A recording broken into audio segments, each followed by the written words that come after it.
At 38, Amara had everything she once prayed for: a stable job in a respected company, a comfortable apartment in a quiet neighborhood, a wardrobe full of polished outfits, a phone filled with contacts. And yet every night, she lay awake, with a quiet ache in her chest, the kind that doesn't scream, but whispers. It began slowly. Comparison always does. In her late 20s, comparison felt like motivation. When her university friend posted engagement photos, Amara told herself, "I should be serious about relationships now." When another friend announced a promotion, she thought, "I need to work harder." When someone bought a house, she said, "I can't be left behind." At first, it pushed her forward. She worked overtime, took professional courses, entered relationships not because she felt deeply connected, but because she felt behind. She did not ask herself what she truly wanted.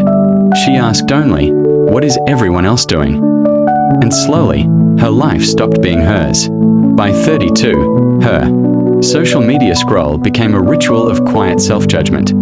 Someone traveling to Bali, someone launching a business, someone glowing in wedding photos, someone celebrating their third child. Each post felt like a scoreboard. She didn't realize it, but she had begun measuring her worth with other people's timelines. If a friend got married before her, she felt late. If someone earned more, she felt small. If someone seemed happier, she felt broken. The dangerous thing about comparison is not that it shows you others' success. It convinces you that their path is the standard. And if you are not walking it, you are failing. At 34, Amara met Daniel. He was kind, responsible, presentable, good on paper. But deep inside, something felt quiet, not peaceful quiet, but empty quiet. She ignored it. Her friends were settling down. Her parents had started asking gentle but persistent questions. Weddings were filling her weekends. So she said yes. Yes to a relationship she wasn't sure about. Yes to conversations about marriage. Yes to plans that felt more like deadlines than dreams. She thought commitment would silence the voice of comparison. It didn't. Instead, it amplified another voice: regret. Because now, she wasn't just comparing herself. She was living a life she didn't choose freely. At work, she climbed steadily. Manager, senior manager, team lead. Her LinkedIn profile sparkled, but each promotion felt less exciting and more exhausting. She once loved writing. She once dreamed of starting a small creative studio. She once imagined work that felt alive. But that dream didn't look as prestigious as corporate success. So she buried it. Comparison had convinced her that success must look impressive, not fulfilling. By 37, she had a title people respected, and a life she didn't recognize. It happened on a quiet Sunday afternoon. She attended a friend's birthday brunch. Everyone was laughing, taking pictures, updating stories. Later that evening, she scrolled through the photos they had just posted. Something strange hit her. The images looked happier than she remembered feeling. In the pictures, she was smiling. In reality, she had been tired. In the captions, everyone seemed fulfilled. In truth, half of them had complained privately about stress, marriage struggles, financial pressure. That was the moment she saw it. She had been comparing her behind the scenes to everyone else's highlights, and she had rearranged her life because of it. One night, she stood in front of her mirror and asked herself a question she had avoided for years. If nobody was watching, what would I choose? The silence was heavy, because for the first time, she understood something painful. She didn't regret failing. She regretted not choosing.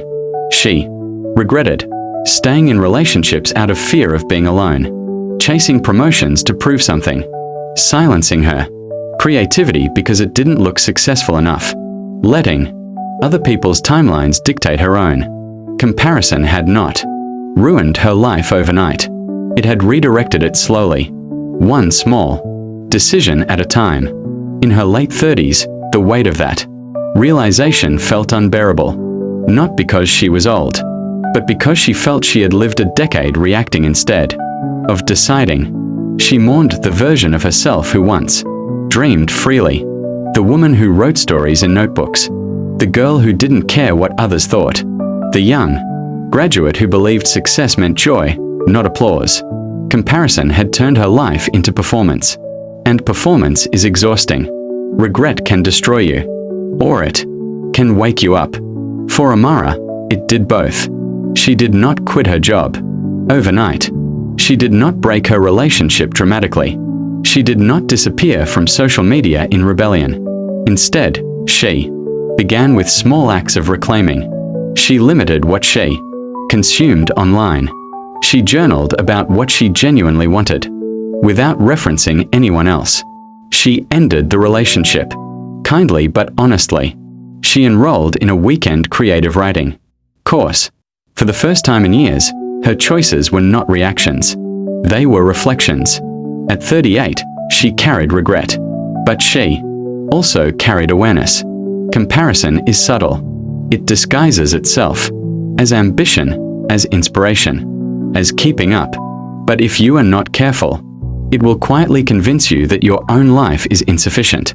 And when you live long enough under that belief, you wake up one day, feeling like a stranger in your own story. Amara's greatest regret was not that she didn't achieve enough. It was that she forgot to ask herself what enough meant to her. Now, her life looks less impressive online, but it feels more honest offline. She writes again. She says no without apology. She celebrates others without measuring herself against them. And when she stands in front of the mirror now, she no longer asks, "Am I ahead or behind?" She asks, "Is this truly mine?" Regret did not end her life at 38. It finally began it. Because comparison does not just steal joy. If left unchecked, it steals direction. And the saddest thing in the world is not failing. It is reaching the middle of your life and realizing you climbed a ladder that was leaning against the wrong wall. So ask yourself, if nobody was watching, what would you choose? Follow Light and Law for more inspirational stories.